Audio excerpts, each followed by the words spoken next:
Assalamualaikum warahmatullahi wabarakatuh. Innal hamdalillah nahmaduhu wa nasta'inuhu wa nastaghfiruh wa na'udzu billahi min shururi anfusina wa min sayyiati a'malina. Man yahdihillahu fala mudilla lahu wa man yudlil fala hadiya lahu. Wa asyhadu an la ilaha illallah wahdahu la syarika lahu wa asyhadu anna Muhammadan abduhu wa rasuluh. Ya ayyuhalladzina amanu taqullaha haqqa tuqatih wa la tamutunna illa wa antum muslimun. Ya ayyuhan nasu taqu rabbakum alladzi khalaqakum min nafsin wahidah wa khalaqa minha zawjaha wa batha minhuma rijalan katsiran wa nisaa'a wattaqullaha alladzi tasaaluna bihi wal arham innallaha kana 'alaikum raqiba. Ya ayyuhalladzina amanu taqullaha wa qulu qawlan sadida yuslih lakum a'malakum wa yaghfir lakum dhunubakum wa may yuti'illaha wa rasulahu faqad faza fawzan 'azima. Amma ba'd. Fa inna asdaqal hadithi kitabullah wa khairal hadi hadi Muhammadin sallallahu alaihi wasallam wa syarrul umuri muhdatsatuha wa kullu muhdatsatin bid'ah wa kullu bid'atin dhalalah wa kullu dhalalatin finnar. Ma'asyiral muslimin, ikhwani fillah wa akhwati rahimani wa rahimakumullah. Alhamdulillah, segala puji bagi Allah Azza wa Jalla yang karena limpahan nikmatnya dan taufiknya kita dikumpulkan oleh Allah Subhanahu wa taala di majlis ini, di salah satu rumah-rumah Allah, salah satu taman-taman surga yang ada di dunia.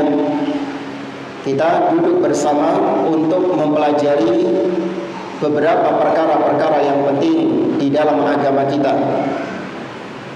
Maka kita memohon kepada Allah Subhanahu wa taala agar Allah memberikan kepada kita ilmu yang bermanfaat dan Allah memberikan kepada kita taufik untuk melaksanakan ilmu tersebut sehingga semua amal ibadah yang kita kerjakan diterima oleh Allah Subhanahu wa taala. Ma'asyiral muslimin rahimani wa rahimakumullah. Di antara perkara yang wajib diketahui oleh seorang ahlus sunnah, seorang yang mengaku berada di atas manhaj as-salaf, di antara yang perlu untuk diketahui bahwasanya membantah, meluruskan orang-orang yang menyimpang di dalam agama itu adalah perkara yang sudah berjalan di tengah para ulama dari zaman ke zaman. Imam Malik rahimahullah ta'ala, sebagaimana yang diriwayatkan oleh Al-Imam Ibnu Abdul Bar di dalam kitabnya Jami'ul Ulum wal Hikam, Imam Malik bin Anas rahimahullah ta'ala pernah mengatakan, ma minna illa wa raddun wa mardudun alaihi illa sahibu hadzal qabr. Kata Imam Malik, tidaklah kita ini melainkan cuma dua saja posisinya.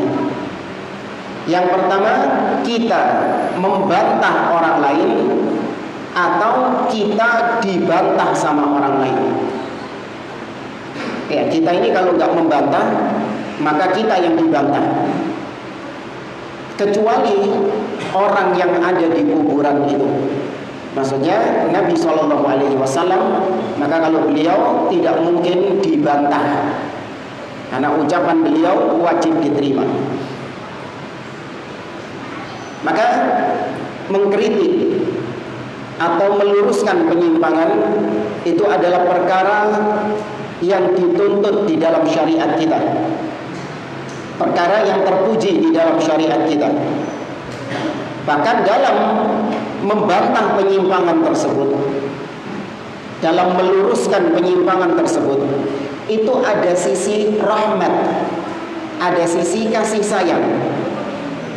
Ya, ketika kita meluruskan penyimpangan, ya, atau dengan bahasa kita mentahdir dari penyimpangan-penyimpangan, itu adalah bentuk rahmat kasih sayang. Kenapa kok bentuk rahmat? Ya, dari sisi kita sayang kepada orang tersebut. Kita sayang kepada orang tersebut yang menyimpang dari jalan Allah, sehingga kita ingin dia kembali ke jalan yang benar, kembali ke jalan Allah Subhanahu wa ta'ala. Itu bentuk kasih sayang kita kepada dia.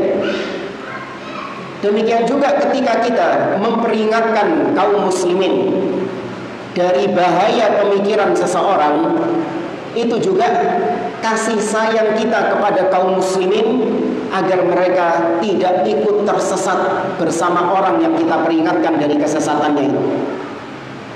Bahkan disebutkan seorang ulama tabi'in yang bernama Yusuf bin Asbaq. Ya, Yusuf bin Asbaq, seorang ulama tabi'in, sebagaimana diriwayatkan, dinukil oleh Imam Adz-Dzahabi di dalam Siyar A'lamin Nubala. Yusuf bin Asbaq ini, beliau itu sering mengkritik, beliau sering membantah penyimpangan-penyimpangan ahli bid'ah yang ada di zaman tersebut. Maka ketika itu ada orang yang bernama Abu Saleh Al-Farra. Ya, ada orang yang bernama Abu Saleh Al-Farra tiba-tiba mengatakan, "Ittaqillah, hadhihi ghibah." Tahu-tahu orang ini mengatakan, bertakwalah kepada Allah. Bukankah ini termasuk hibah? Kau mengkritik orang, menyebutkan namanya, menyebutkan inisialnya atau apalah di hadapan orang banyak. Kau mengatakan bahwa fulan ini menyimpang, dia ini punya pemikiran ini, dia mengucapkan ini. Itu kan aibnya dia, itu kan kesalahan dia. Kok kau umbar? Maka bertakwalah kepada Allah. Hadhihi ghibah, alaysat hadhihi ghibah? Bukankah ini termasuk ghibah? Maka Yusuf bin Asbaq mengatakan kepada orang tersebut, Abu Saleh Al-Farra, Yusuf bin Asbaq mengatakan, waihaka ya ahmaq, celaka engkau wahai orang bodoh. Hadhihi nasihah, ini merupakan nasihat. Nahnu abarru min abaihim wa ummahatihim li'annana idza takallamna fihim wa hadzarna minhum qallat athamuhum wa auzaruhum. Kata beliau, ini adalah nasihat. Bahkan kita ini ketika membantah penyimpangan orang-orang yang sesat itu, kita posisinya lebih baik daripada bapak-bapak mereka dan ibu-ibu mereka. Daripada bapak-bapaknya orang yang kita peringatkan itu, kita lebih baik. Kenapa? Karena ketika kita meluruskan penyimpangannya dan kita memperingatkan manusia dari kesesatannya, maka berkurang dosa-dosanya. Kenapa berkurang dosa-dosanya? Karena namanya kesesatan itu ketika diikuti sama orang lain, maka pengikutnya ini mendapatkan dosa, dan yang menyesatkan dapat dosa juga kan? Dapat dosa juga. Ketika yang disesatkan ini dia menyesatkan orang lain juga, yang pertama kali menyesatkan dapat dosa juga. Nah, MLM dosa. MLM dosa. Nah, ketika para ulama memperingatkan bahwa fulan yang menyebarkan kesesatan ini, dia adalah orang yang menyimpang, ahlul bid'ah, tinggalkan majelisnya, jangan baca buku-bukunya, maka para ulama ingin untuk memutus mata rantai MLM ini, sehingga dosa-dosanya berkurang nggak? Berkurang. Iya. Nah, perbuatan ini tidak dilakukan sama bapak-bapaknya dan ibu-ibunya. Kebanyakan bapak-bapak sama ibu-ibu ngelihat anaknya sesat, dibiarkan. Ada, mungkin kita tidak atau jarang melihat ada bapak mentahdir anaknya dari kesesatan anaknya itu. Itu ada, tapi jarang. Baik, maka berarti meluruskan penyimpangan itu adalah hak. Ya, meluruskan penyimpangan itu adalah hak, dan itu adalah bentuk rahmat Allah Subhanahu wa taala. Tujuannya adalah untuk memurnikan kembali ajaran Islam, memurnikan kembali syariat Allah Subhanahu wa taala dari penyimpangan-penyimpangan yang disusupkan di dalamnya. Karena itulah janji Allah di dalam firman-Nya di surah Al-Hijr ayat yang ke-9, "Inna nahnu nazzalna dzikra wa inna lahu lahafidun." Sesungguhnya kamilah yang menurunkan Al-Quran dan kamilah yang menjaganya. Nah, Allah menjaga Al-Quran jangan dipahami hanya menjaga teksnya saja. Orang biasa memahami Allah menjaga Al-Quran itu yang dijaga cuman teksnya saja. Sehingga kalau ada yang nambah-nambahi ayat, nambah-nambahi surat, konangan enggak? Konangan. Kenapa? Karena dijaga sama Allah Subhanahu wa taala. Bagaimana cara Allah menjaga Al-Quran ini tidak bisa ditambah-tambahi?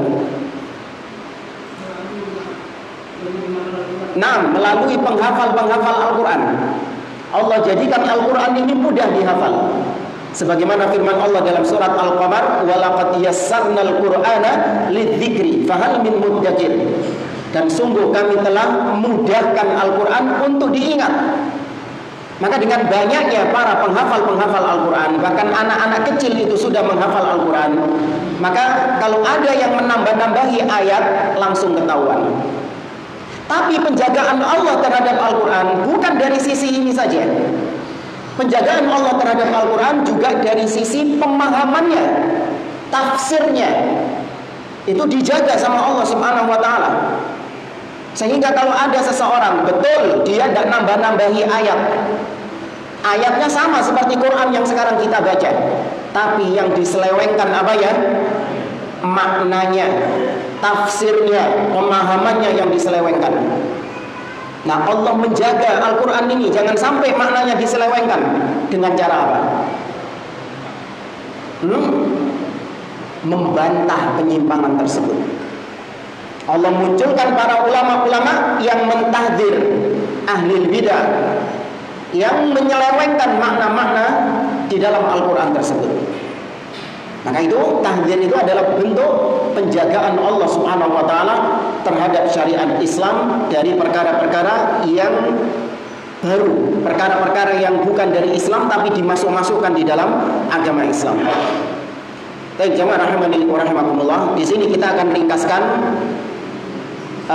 apa yang disampaikan oleh Syekh Abdul Aziz Ar-Rayis hafizahullah taala ketika dalam sebuah kajiannya beliau membantah seorang dai harokah di Arab Saudi sana, yaitu Muhammad Al-Arifi.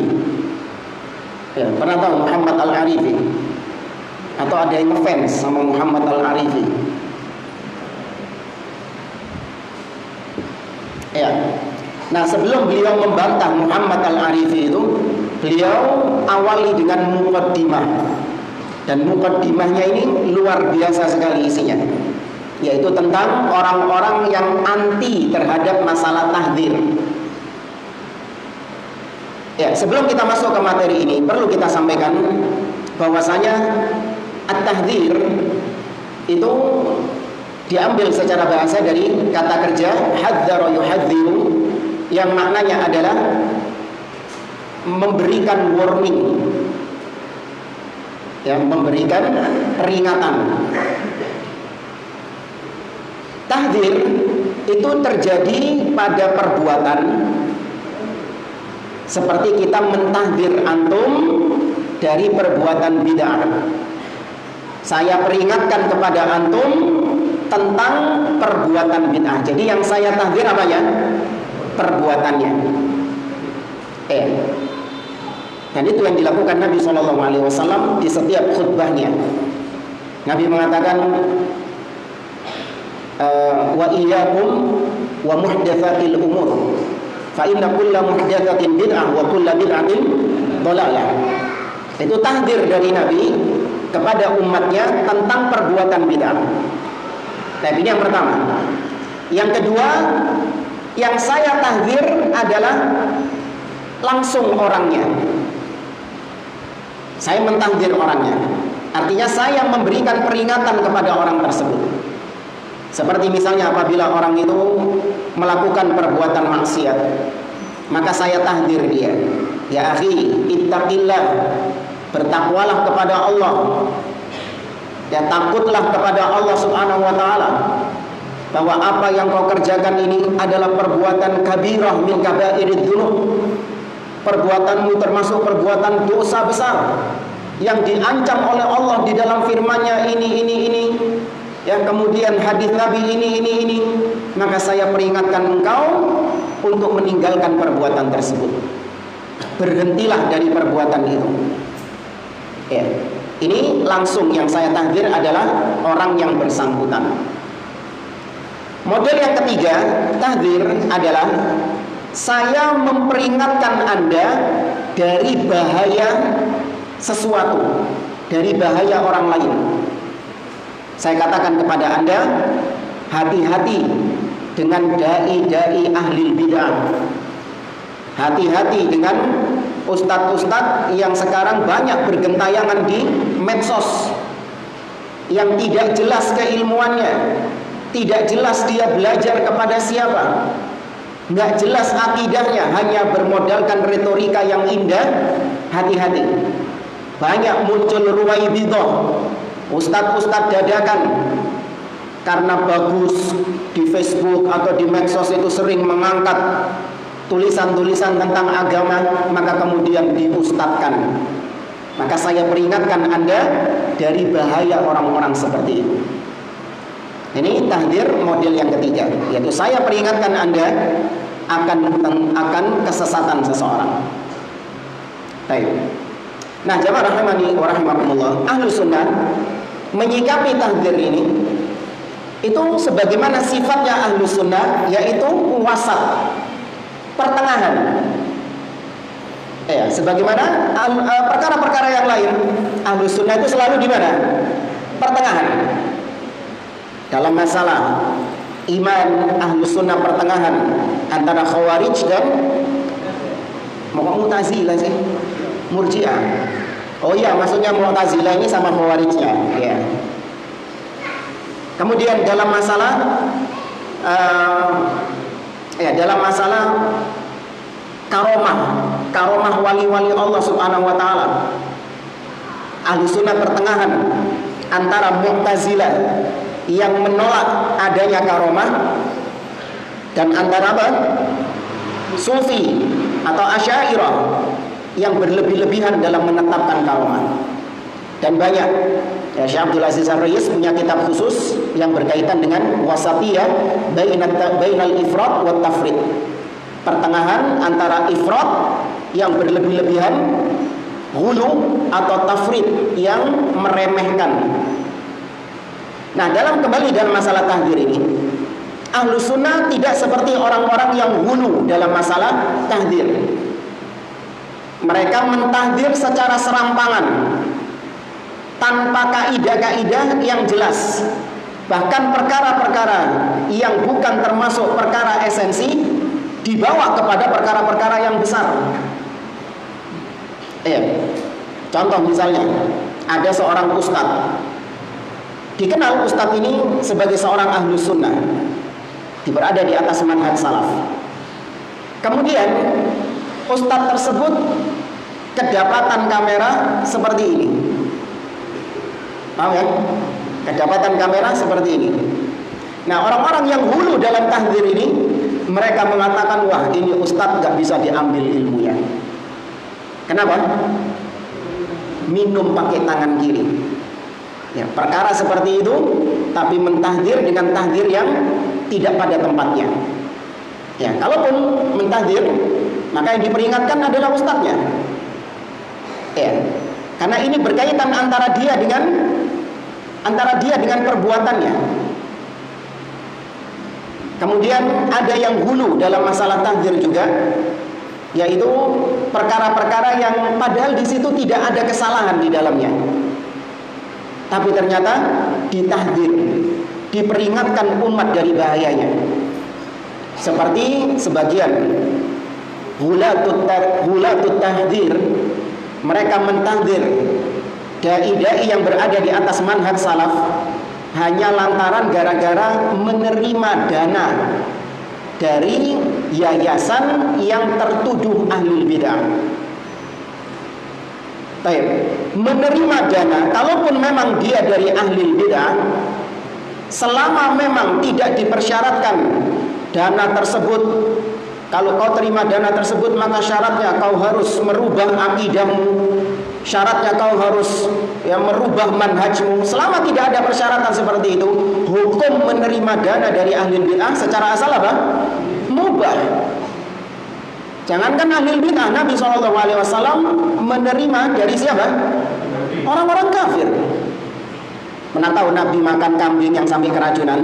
Siapa yang ngeracun itu? Orang Yahudi. Ya. Namun permasalahan ini dijadikan sebagai permasalahan usul yang besar, sehingga siapa yang jatuh di dalamnya divonis ahli bid'ah, sesat, menyimpang, tidak layak diambil ilmunya dan seterusnya. Ya. Ini hulat, terlalu ekstrim, berlebih-lebihan. Nah, ada lawannya, yaitu yang tafrid, yang meremehkan, bahkan menihilkan masalah tahdir. Sudahlah, nggak usah tahdir-tahdiran. Itu semakin memecah belah umat. Biarkan dia dengan keyakinannya, kau dengan keyakinanmu, yang rukun gitu loh umat Islam itu. Nggak usah saling cakar-cakaran. Nanti ini dibahas oleh beliau tentang orang-orang yang anti terhadap tahdir ini. Ada juga yang mengatakan dengan kalimat-kalimat yang seakan-akan indah namun dalamnya kebatilan. Ya, seperti ada seorang dai, dia menulis di salah satu medsosnya, tapi nggak tahu sekarang, tadi saya cari sudah hilang. Ya, soalnya memang ahli pos-pus.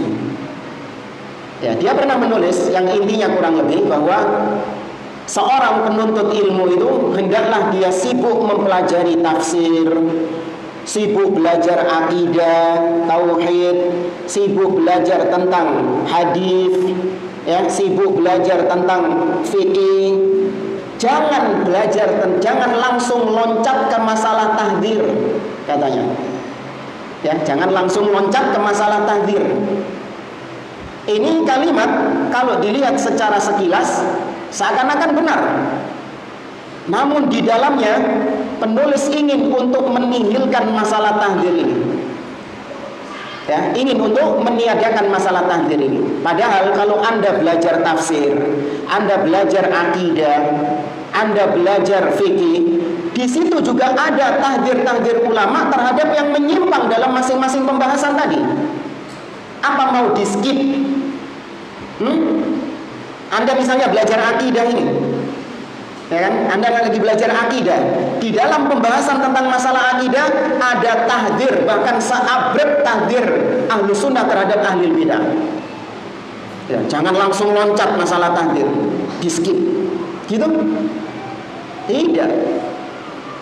Tahdir terhadap ahli bidah itu bagian daripada agama tadi, untuk menjaga kemurnian agama tersebut, nggak boleh dihilangkan. Maka ahlu sunnah pertengahan. Ahlu sunnah mentahdir bil bayyinah, dengan bukti-bukti yang jelas. Ahlu sunnah mentahdir dengan hak, tidak seperti yang ekstrim dan tidak pula meniadakan tahdir secara total. Harus objektif tentang masalah tahdir. Baik, jamaah rahimani wa rahimakumullah. Sekarang kita mulai pembahasan dari Syekh Abdul Aziz Ar-Ru'ais tentang orang-orang yang anti terhadap tahdir ini. Ini lebih kita khususkan tentang orang-orang yang anti terhadap tahdir ini. Beliau mengawali pembahasan tentang simatu du'atil haq, karakteristik dai-dai yang di atas kebenaran. Kata beliau, annahum du'atu tauhidin was sunnah. Salah satu ciri karakteristik dari dai-dai ahlus sunnah adalah yaitu mereka ini senantiasa mengajak manusia kepada tauhid dan senantiasa mengajak manusia kepada sunnah. Kama kana ala dzalika Rasulullah wa anbiya'uhu wa fi muqaddamihim nabiyina Muhammadin sallallahu alaihi wasallam, sebagaimana para nabi dan rasul. Dan yang paling terdepan adalah nabi kita Muhammad sallallahu alaihi wasallam. Para nabi dan rasul Allah sebutkan di dalam Al-Qur'an, mereka senantiasa mengajak manusia kepada tauhid. Allah berfirman di dalam surah An-Nahl ayat yang ke-36, "Walaqad ba'atsna fi kulli ummatin rasula an ya'budullaha wajtanibut taghut." Sungguh kami telah mengutus pada setiap umat seorang rasul yang inti dakwah mereka adalah an ya'budullah, sembahlah Allah dan jauhkanlah diri kalian dari segala sesuatu yang disembah selain Allah Subhanahu wa taala. Bahkan di dalam surat Al-A'raf Allah sebutkan beberapa kisah-kisah nabi, seperti Nabi Nuh alaihi salam, dilanjut Nabi Hud alaihi salam, Nabi Saleh, Nabi Lut, Nabi Syuaib alaihi wassalatu wassalam.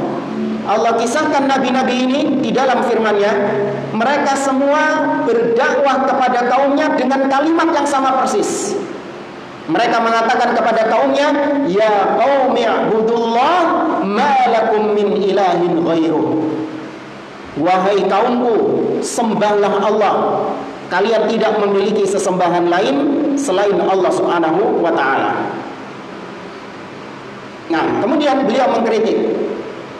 Beliau mulai mengkritik sebagian orang yang dia ini termasuk seorang dai Ahlus Sunnah, tapi ternyata fokus dakwahnya itu bukan tauhid, tapi fokus dakwahnya itu perkara-perkara yang selain tauhid. Ada tauhidnya dibahas, cuman politik tok. Paham ya? Cuman sebagai syarat saja tauhidnya ini, tapi tidak dibahas secara mendalam, hanya sebatas kulitnya saja. Yang sibuk dibahas sama dia masalah politik, masalah rumah tangga, masalah akhlak, kemudian masalah-masalah fikih. Bukan berarti permasalahan ini tidak penting dalam agama kita. Semua permasalahan agama penting, namun yang paling utama dan harus mendapatkan perhatian lebih masalah apa? Tauhid. Itu fokus utamanya. Karena beliau, sebagian orang mengatakan, sebagian dai mengatakan, innana muwahhidun lasna fi hajatin ila da'watin nasi ila tauhid. Kami ini sudah bertauhid, tauhid kami sudah beres, kami sudah khatam kitab tauhid, kami sudah khatam usul tsalatsa, kami sudah khatam kitab ini, disebutkan kitab-kitab semuanya. Maka sudahlah, nggak perlu lagi pembahasan tentang tauhid ini. Nah, itu pernah diucapkan oleh seorang dai dengan gelar doktor.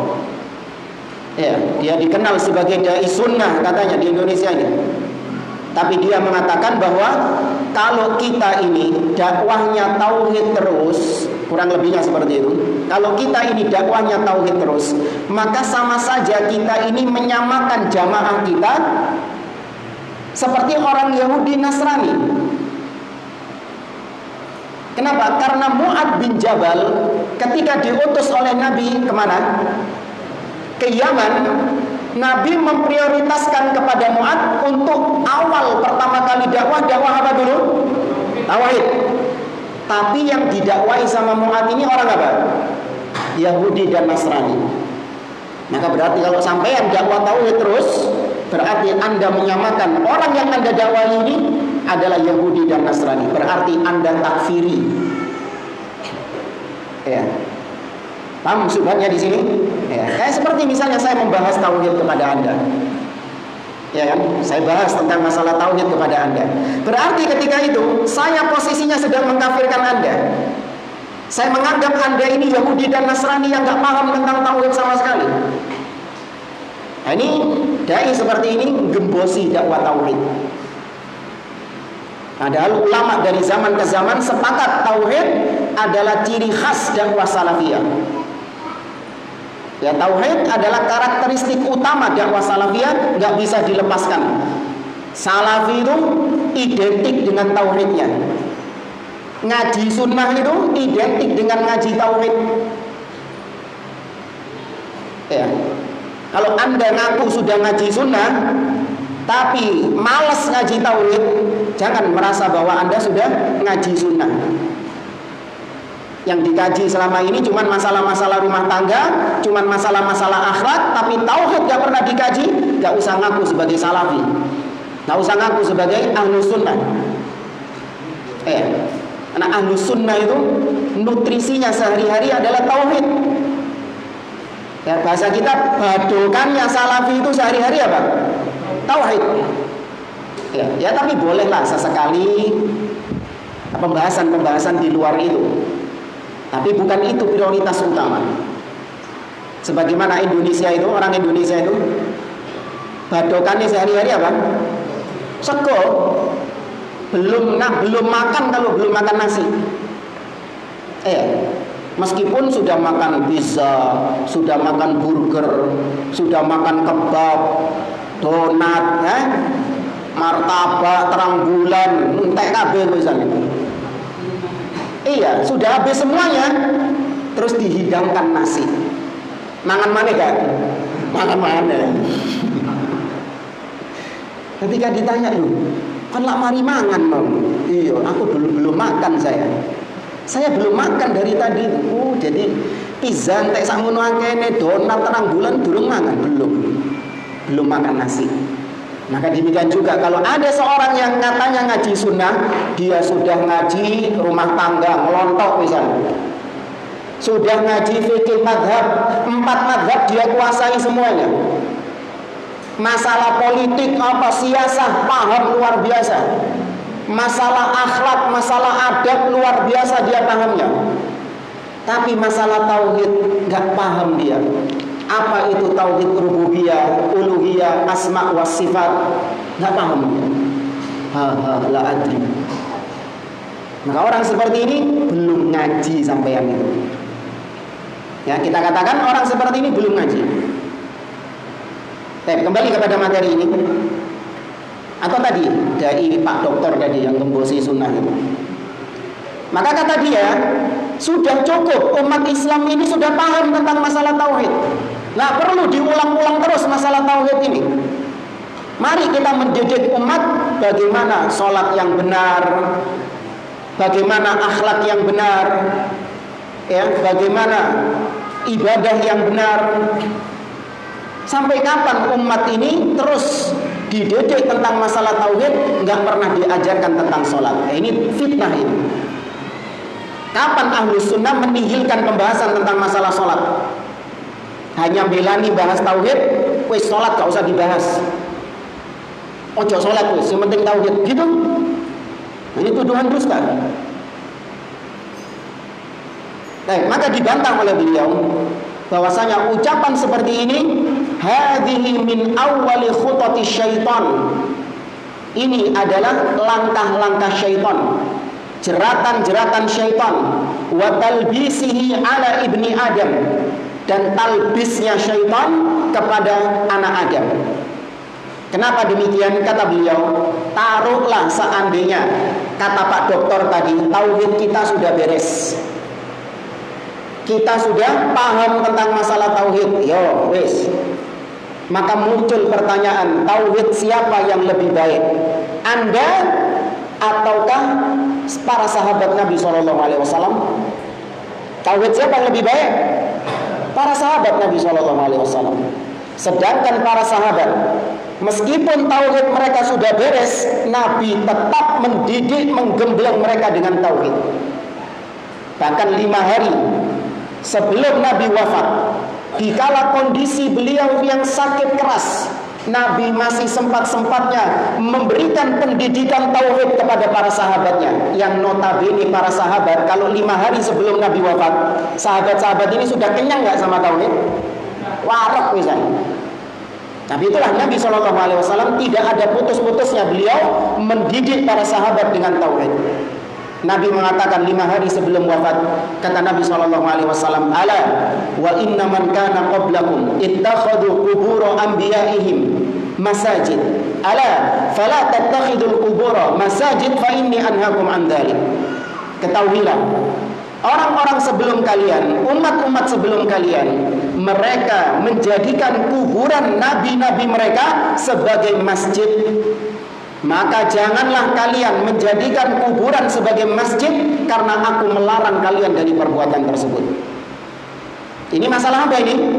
Tauhid, menjaga kemurnian tauhid dari segala macam bentuk kesyirikan. Para sahabat yang sudah kenyang tentang tauhid tetap diperingatkan oleh Nabi dari tauhid. Kemudian, taruhlah seandainya tauhid kita sudah beres, tauhid kita sudah ngelontok. Apa sih ngelontok ini? Apal ya? Nah, penggunaannya juga lucu, ngelontok kayak tembok ngelontok. Berarti kan hilang kan kalau ngelontok itu. Ya sudah terkenal kayak ngelontok itu. Di luar kepala. Loh kan berarti nggak ada ilmunya kan? Sudah di luar kepala. Harusnya ilmu itu masuk ke dalam kepala, ini di luar kepala, ya berarti nggak paham dia. Taruhlah kita ini sudah paham tentang tauhid, maka muncul pertanyaan, tauhid siapa yang lebih beres? Tauhid siapa yang lebih baik? Kita ataukah Rasulullah Muhammad SAW? Nabi SAW. Lah Nabi saja yang tauhidnya sudah tidak diragukan, tetap diperingatkan oleh Allah untuk belajar tauhid. Dalam ayat apa? Nah, di surah Muhammad ayat berapa itu? 16. Ya, Allah mengatakan fa'lam annahu la ilaha illallah wastaghfir li dzambik. Fa'lam, kalimat perintah dari Allah kepada Nabi.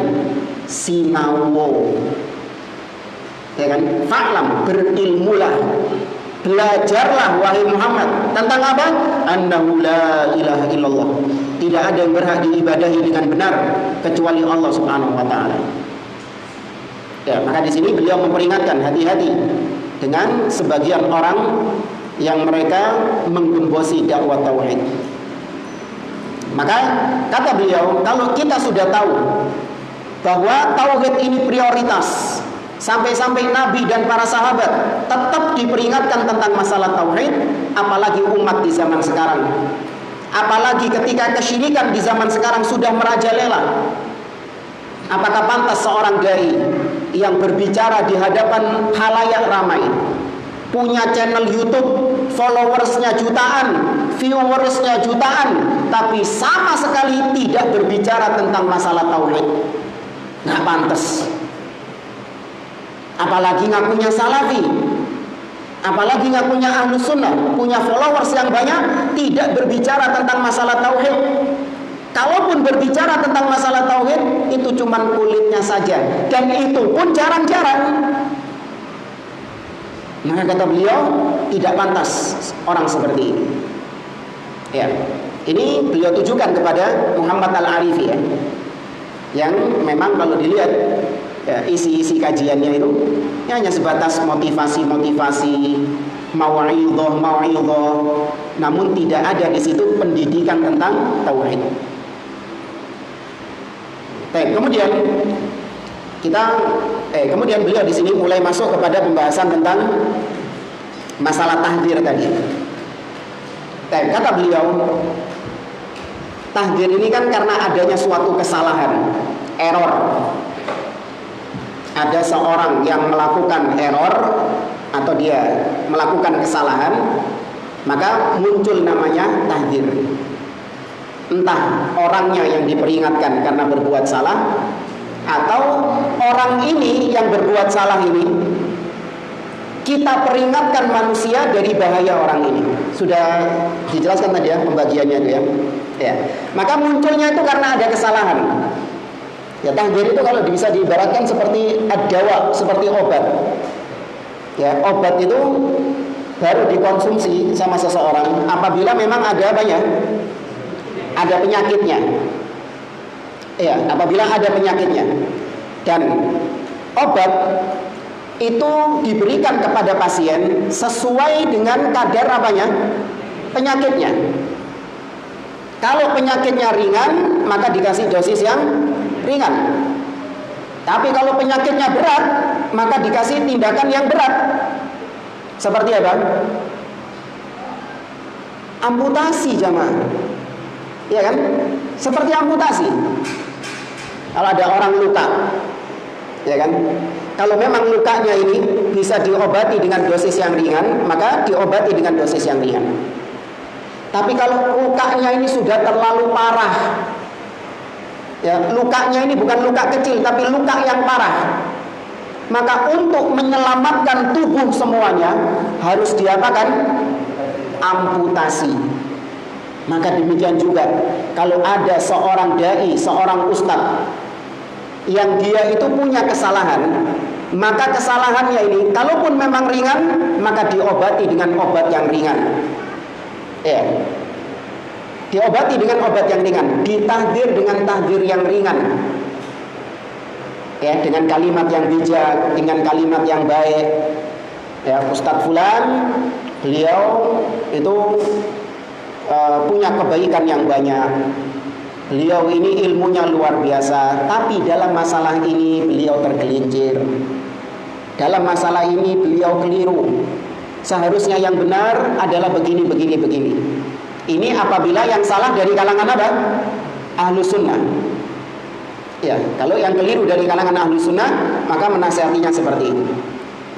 Nah, kalau ahlus sunnah keliru, itu bisa dihitung jari. Ya kan? Itu pun ketika diperingatkan, dia rujuk. Ya, kenapa? Karena memang ahlus sunnah itu salah, itu bukan kebiasaan dia salah itu. Tapi dia salah itu karena memang sifat dasarnya manusia. Kullu bani Adam khata', wajib salah itu. Nggak boleh maksum. Iya, wajib salah itu. Tapi bukan karakternya dia salah itu. Ya, ada kesalahan, tapi kesalahannya itu kesalahan yang khafif, kesalahan ringan. Bukan kesalahan-kesalahan yang berat. Maka diperingatkan dengan cara yang baik seperti tadi. Namun kalau yang salah ini ahlil bidah, ya, maka berarti itu memang kebiasaannya dia. Ya, kalau pinjam istilah guru kami, bedakan antara watak dan watuk. Ya, bedakan antara watak dan watuk. Bedakan antara orang yang batuk karena memang keselak, bukan keselak, kesedak. Keselak itu bahasa kesedak ya. Ya. Bedakan batuk antara kesedak sama batuk karena sakit. Baik. Antum di tempat ini, sebelah kanan antum ada yang batuk. Wes mari. Ngono tok batuk. Mungkin batuk lagi, tapi nanti 1 jam ke depannya dia batuk lagi. Sudah. Nah, sebelah kiri antum batuk terus. Gitu. Intervalnya itu sering. Sama-sama batuk, tapi yang pertama itu batuknya karena kesedak, yang sebelahnya batuk karena apa? Ya, karena penyakit, nyingkriyo nek ngono. Kalau yang pertama ini Anda menghindar enggak? Santai saja. Batuk dia, iya batuk. Tapi nggak apa-apa, kita bersama dia. Kenapa? Karena batuknya bukan berasal dari penyakit. Ya, tapi memang batuknya karena kesedak tadi. Dan itu bukan penyakit. Tapi kalau yang sebelah tadi, watu-watu terus, Anda masih tetap di situ atau pindah tempat? Pindah tempat, ketularan antum. Kenapa dia batuk-batuk itu? Karena penyakit. Maka demikian juga ahlul bid'ah, kalau salah itu karena penyakitnya dia, karena kebid'ahannya dia. Ya. Maka bagaimana caranya? Tadi pengobatannya beda dengan pengobatan ahlus sunnah. Tahdzirnya beda dengan tahdzirnya ahlus sunnah. Dengan cara apa? Keras. Karena ini dari penyakit, bukan dari kesedak tadi itu, bukan. Karena ini dari penyakit, dosisnya harus keras. Ibarat gini saja jamaah. Antum ketika tangan antum kotor, ya, kena debu, kotor tangan antum. Maka untuk menghilangkan kotoran ini cukup apa? Sebul, tiup. Tapi ternyata ketika tangan antum kotor karena kena cat, si teles jadi, iso disebul. Hah? Harus pakai apa?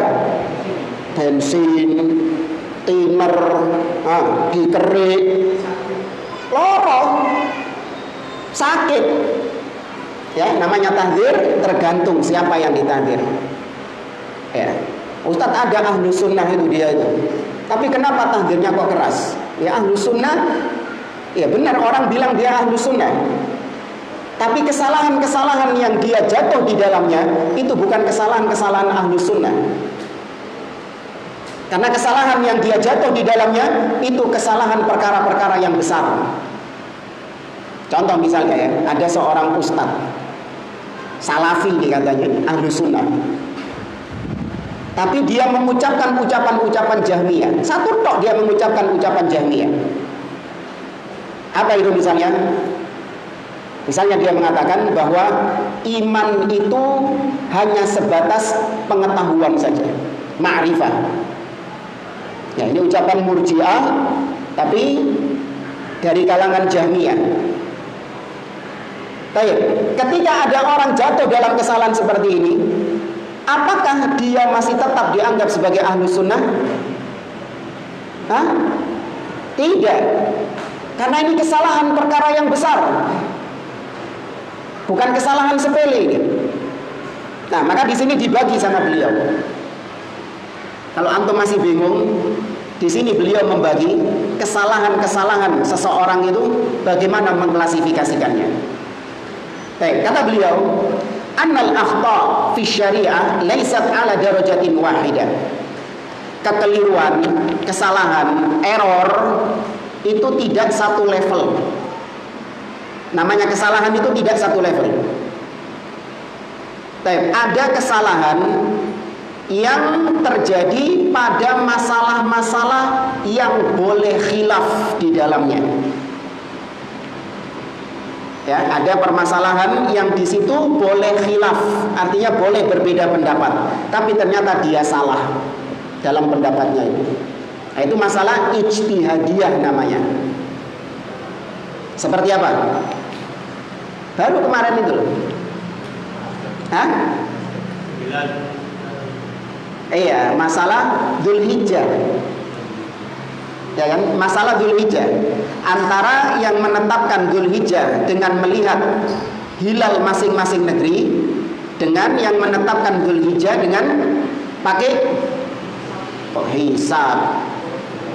Saudi, hisab gak masuk sini. Awas loh. Yang kita katakan masalah ijtihadiyah khilafiyah yang memang boleh khilaf di dalamnya, yaitu kemarin antara yang mengikuti ru'yah masing-masing negeri, hilal masing-masing negeri, dengan yang mengikuti ru'yah jamaah haji di Saudi. Sudah, itu khilaf yang diperbolehkan itu. Yang hisab gak masuk. Enggak, itu metode yang beda. Baik. Ada saudara Anda, dia beranggapan bahwa yang benar itu ikut jamaah haji di Saudi. Ya, penanggalannya ikut jamaah haji di Saudi. Sedangkan Anda berpendapat bahwa tidak, tapi ikut hilal masing-masing. Baik. Taruhlah pendapat yang kita kuatkan di sini adalah yang mengikuti hilal masing-masing. Namun saudara kita yang berpendapat mengikuti hilal Saudi, maka kita katakan dia salah. Ya, dia salah. Namun salah dalam ijtihad. Kesalahan dalam ijtihad tidak merubah statusnya. Dia tetap ahlus sunnah. Paham jemaah? Ya, dia tetap sebagai ahlu sunnah meskipun pendapatnya kita salahkan, iya, karena ini kesalahan yang terjadi pada masalah yang boleh khilaf di dalamnya. Ada banyak, terutama kebanyakan ini masalah-masalah fikih.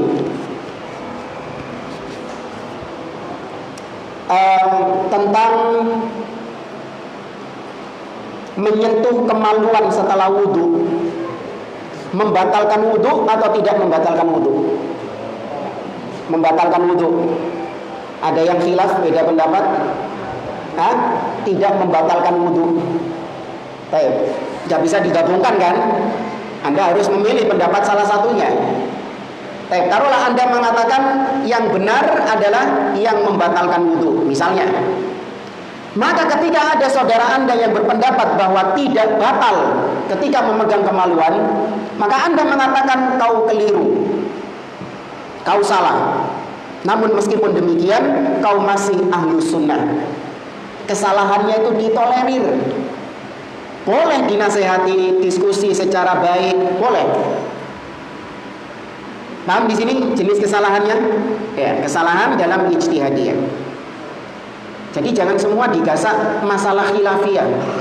Ini masalah khilafiyah, ini masalah khilafiyah yang sering digembar-gemborkan. Jangan suka keras dalam masalah khilafiyah, ya ini. Maka ahlus sunnah gak boleh keras-kerasan dalam masalah ini. Paham jemaah? Iya. Jangan keras dalam masalah ini. Lembek, lemah lembut kepada orang yang berbeda pendapat dengan Anda. Terapkan ucapan Imam Syafi'i dalam masalah ini yang sering disalahgunakan sama sebagian orang. Apa ucapan Imam Syafi'i? Qauli shawab yahtamilul khata' wa qaulu ghairi khata' yahtamilus shawab. Imam Syafi'i ini pernah mengucapkan ucapan yang sering disalahartikan sama ahli bidah. Imam Syafi'i mengatakan pendapatku benar. Ya, pendapatku benar. Namun mungkin masih ada kesalahan di dalamnya. Mungkin masih mengandung kesalahan di dalamnya. Pendapat selainku salah, tapi mungkin ada sisi benarnya. Bijak gak? Bijak. Tapi dalam masalah apa ini? Khilafiyah yang ditolerir. Ucapkan ucapan Imam Syafi'i ini gak apa-apa. Tapi khilafiyah yang kedua adalah khilafiyah yang tidak ditolerir. Yang mana kalau orang salah dalam masalah ini, bisa yang pertama dia dikafirkan. Yang kedua, dia bisa jatuh dalam kebid'ahan, dikeluarkan dari ahlus sunnah. Atau yang ketiga, dia dihukumi fasik, ahli maksiat. Baik. Yang pertama, kesalahan yang tidak ada toleransi, tapi dampaknya itu menyebabkan dia kafir. Apa misalnya? Syirik bukan masalah khilafiyah, sepakat. Tapi ada yang talbis di situ. Iya, masih terlalu umum. Gak apa-apa masalah syirik. Ada sebagian orang yang menganggap bahwa minta-minta kepada kuburan keramat itu bukan termasuk perbuatan syirik. Itu min babit tawassul. Itu bentuk tawassul, yaitu menjadikan wali-wali yang telah mati sebagai sarana, wasilah dalam berdoa. Ada yang berpendapat seperti itu. Muslim, kita mengatakan bahwa minta-minta kepada kuburan keramat, meskipun itu dalam bentuk tawasul, tetap hukumnya apa? Syirik. Maka muncul orang-orang bijak mengatakan, sudahlah, jangan mempermasalahkan masalah khilafiyah. Kau berpendapat itu syirik, ya sudah, terapkan sama dirimu sendiri. Jangan menyalah-nyalahkan orang lain. Hormati masalah khilafiyah. Imam Syafi'i mengatakan, pendapatku benar, tapi bisa jadi salah. Pendapatmu salah, tapi bisa jadi benar. Gitu harusnya. Benar gitu gak coba? Tidak. Ini permasalahan yang gak boleh ada khilaf. Al-haqqu fihi wahid. Kebenaran dalam masalah ini cuma satu. Bukan dua, bukan tiga, bukan empat. Selain satu ini salah, sesat, menyimpang. Baik, ini yang contoh masalah syirik. Gak ada toleransi di situ. Dan yang salah dalam masalah ini tadi dikafirkan dia. Tentu setelah apa? Ditegakkan hujjah. Ini kita vonis secara umum. Kemudian kesalahan yang tidak ada toleransi, tapi pelakunya jatuh dalam kebid'ahan, apa? Banyak. Mengatakan Quran makhluk, bukan kalamullah. Mencaci maki pemimpin kaum muslimin, ya, mengajak rakyat, menghasut rakyat untuk memberontak kepada pemimpin kaum muslimin. Itu ucapannya Khawarij. Mengatakan, meyakini pelaku dosa besar itu kafir, murtad, keluar dari Islam. Ucapannya siapa ini? Khawarij. Meyakini bahwa iman itu tidak bisa bertambah, tidak bisa berkurang, bahwa pelaku maksiat imannya sama seperti imannya Abu Bakar dan Umar. Ucapannya siapa? Murji'ah dan yang semisal dengannya. Maka kita tidak seperti itu. Ya, kita tidak berakidah seperti akidah itu. Maka kalau ada saudara kita yang demikian, maka dia jatuh dalam kebid'ahan.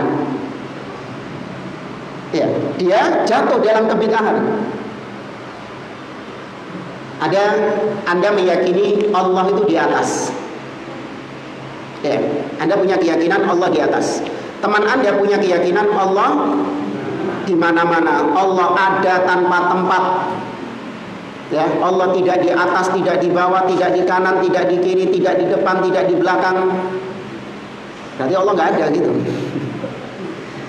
Baik, maka Anda berbeda pendapat sama teman Anda ini. Baik, apa sikap Anda? Lembek atau tegas? Tegas.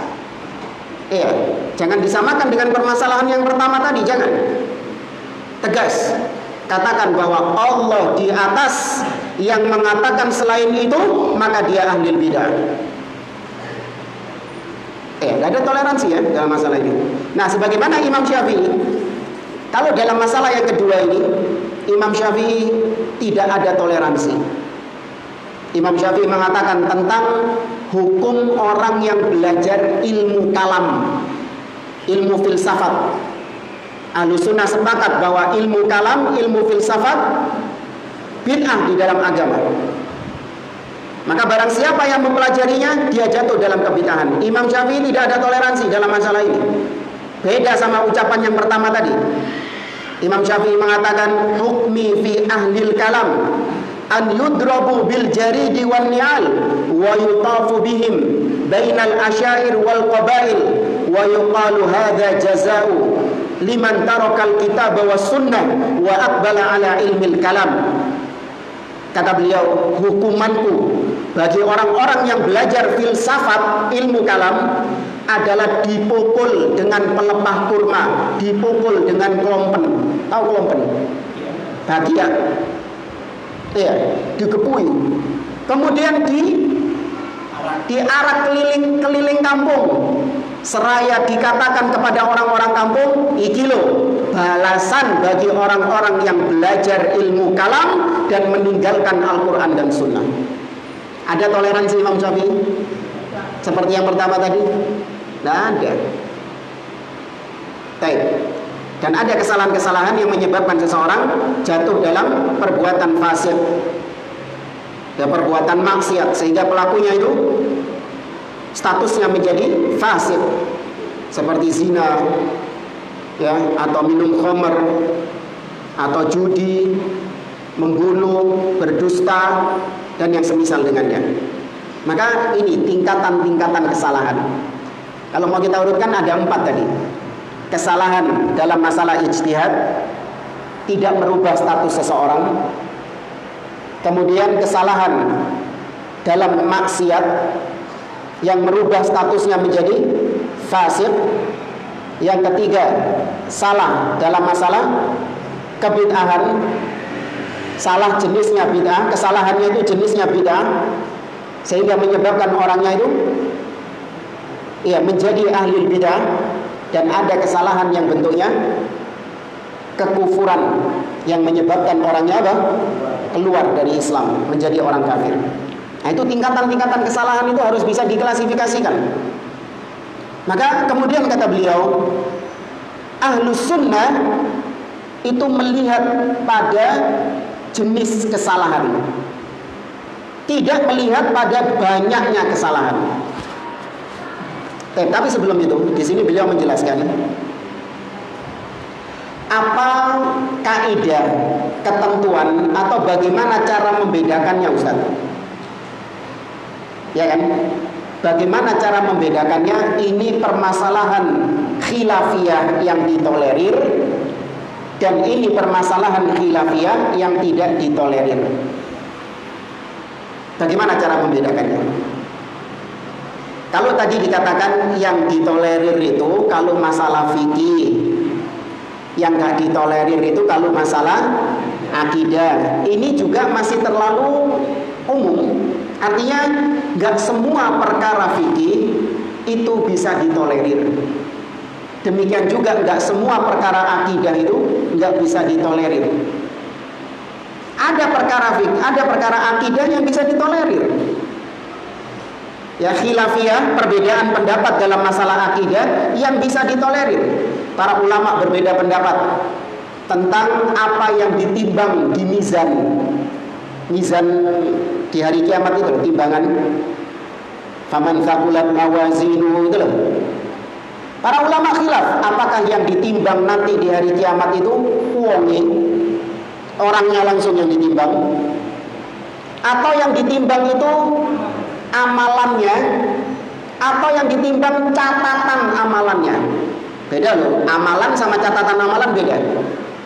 Maka khilaf para ulama, maka khilaf seperti ini ditolerir enggak? Tolerir. Padahal masalah apa ini? Akidah. Iya. Para ulama dulu sebelum ijma pernah khilaf tentang siapa yang lebih baik setelah Abu Bakar dan Umar. Tapi ini khilaf dulu ya, bukan sekarang. Sekarang sudah ada ijma, maka nggak boleh khilaf lagi sekarang.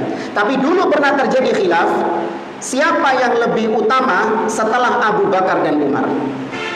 Ada yang mengatakan Utsman lebih utama daripada Ali, dan ada yang lebih mengutamakan Ali daripada Utsman bin Affan.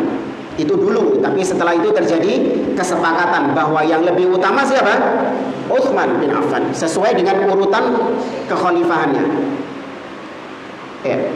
Demikian juga dalam masalah fikih. Dalam masalah fikih ada khilaf yang tidak ditolerir. Apa misalnya? Dalam masalah ya masul khufain, yang membasuh sepatu ketika dalam kondisi safar. Nah, itu termasuk sunnah yang dibahas sama para ulama dalam kitab-kitab akidah. Padahal ini permasalahan fikih, tapi dibahas dalam kitab akidah karena ahli bidah mengingkari akan adanya sunnah ini, terutama dari kalangan Syiah Rafidhah.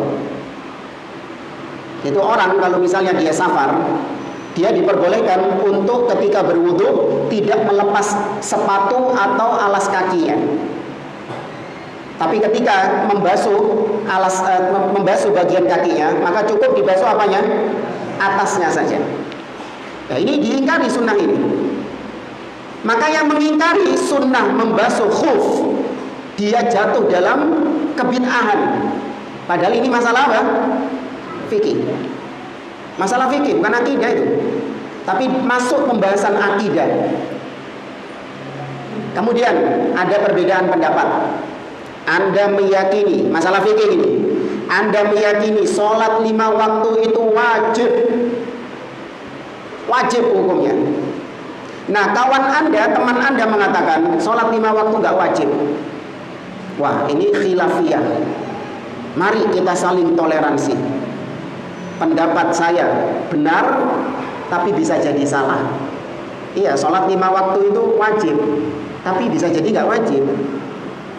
Kau mengatakan sholat 5 waktu gak wajib, itu salah, tapi bisa jadi benar. Gitu? Tidak. Ini gak ada toleransi, meskipun dalam masalah fikih. Baru kemudian tadi kita lanjutkan. Maka Ahlus Sunnah tidak melihat dari jenis, tidak melihat dari jumlah kesalahannya. Tapi yang dilihat sama Ahlus Sunnah adalah jenis kesalahannya. Ini berkaitan dengan orang-orang yang anti tahdzir. Orang-orang yang anti tahdzir ini, Mereka itu mengatakan, Ustadz, kan Ustadz Fulan ini cuma 1 kali dia jatuh dalam kesalahan. Kok antum ingkari dengan sebegitu kerasnya? Kok antum tahdir dia dengan sebegitu kencangnya? Kan baru 1 kali salahnya. Ya. Maka kita jawab, iya benar 1 kali salahnya. Tapi ternyata 1 kali ini adalah kesalahan yang fatal, kesalahan yang berat. Ada seorang ustadz mengatakan bahwa misalnya dia kesalahan, dia mengatakan suatu hal yang kufur, meskipun orangnya nggak kita kufurkan. Dia mengatakan Nabi Musa itu premannya para nabi. Ya, Nabi Musa itu premannya para nabi. Ini bentuk celaan kepada para nabi, kepada Nabi Musa atau tidak? Seandainya saya mengatakan kepada si ustadz tadi, ustadz ini yang mengatakan Nabi Musa premannya para nabi, dia premannya para ustadz, ngamuk gak dia? Ngamuk, dia gak terima dia. Nah, kenapa lisannya kok mudah mengatakan Musa itu premannya para nabi? Taib, ini kesalahan. Kalaupun memang kau melihat itu 1 kali kesalahan, padahal seabrek kesalahannya, maka ini kesalahan dalam timbangan syariat jenis yang mana tadi? Yang kekufuran. Maka ketika diucapkan oleh seseorang, itu adalah ucapan yang kufur, meskipun orang yang belum bisa dikafirkan kalau belum ditegakkan hujjah dan dihilangkan pencegah-pencegahnya. Ada seseorang jatuh dalam 1 kesalahan, dia mengatakan bahwa Al-Quran itu makhluk, bukan kalamullah. Cuman 1 kesalahannya, maka gara-gara kesalahan itu dia dibid'ahkan. Ya. Nah, di sini beliau mengatakan, "Lau anna ar-rajula akhta'an katsira fi mas'alatin la yasubul khilafu fiha la yubadda' wa la yukaffar." Kalau ada seseorang yang dia jatuh dalam kesalahan-kesalahan yang banyak sekali, tapi bukan termasuk kekufuran dan bukan termasuk kebid'ahan kesalahan tersebut, maka orangnya tetap dikatakan muslim dan tetap dikatakan ahlu sunnah, meskipun kesalahannya apa? Banyak.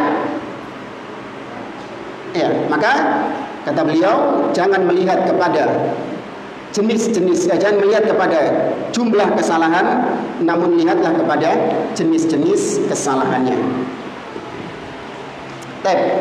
Kemudian di antara orang yang anti terhadap tahdir, dia mengatakan, Ustaz, kullu bani Adam khata.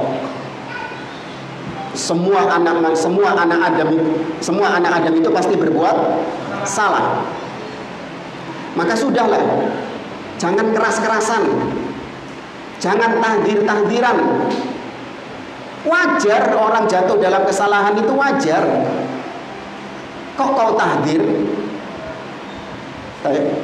Ini sering dilontarkan oleh sebagian orang yang anti dalam permasalahan tahdir ini, dengan alasan kullu bani Adam khata. Semua anak Adam itu berbuat salah. Bagaimana bantahnya? Meluruskannya? Maka kata beliau, ini adalah kalimatu haqqin urida bihal batil. Benar, semua orang itu pasti berbuat salah. Namun tadi lihat kadar kesalahannya. Apa yang kau inginkan dengan ucapan itu? Kau mengatakan semua anak Adam pasti salah. Iya, apa yang kau inginkan? Apa maksud di balik itu? Apakah ketika ada orang yang jatuh dalam kekafiran, maka dia nggak boleh dikafirkan? Apa itu yang kau maksud? Apakah ketika ada orang yang jatuh dalam kebid'ahan, dia tidak dibid'ahkan? Apakah ketika ada orang yang jatuh dalam kemaksiatan, maka tidak disalahkan? Apa itu yang kau maksud? Kalau itu kau maksud, berarti kau adalah orang yang meninggalkan al-amru bil ma'ruf wan nahyi 'anil munkar. Maka yang benar, orang yang jatuh dalam kekufuran dikafirkan, orang yang jatuh dalam kebid'ahan dibid'ahkan. Iya, siapapun dia.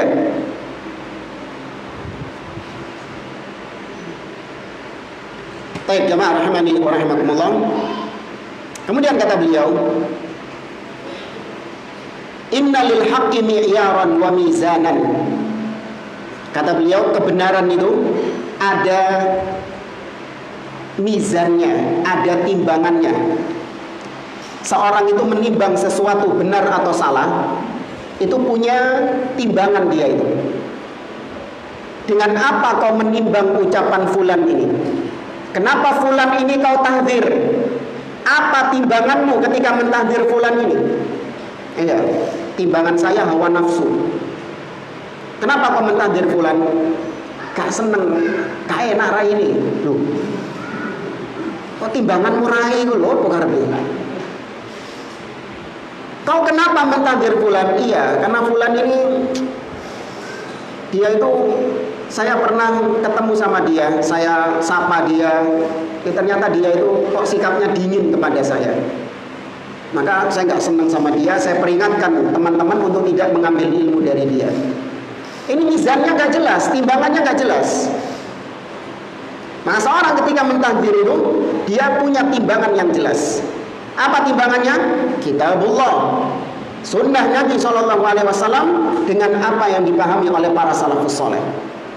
Ya, 3 unsur inilah yang ada, cuman satu-satunya ada di ahlu sunnah, atau di antara semua firqah yang ada, yang punya 3 unsur ini cuman ahlu sunnah saja. Makanya kata beliau, Syekh Abdul Aziz Ar-Rais ini, beliau mengatakan suatu kalimat yang bagus.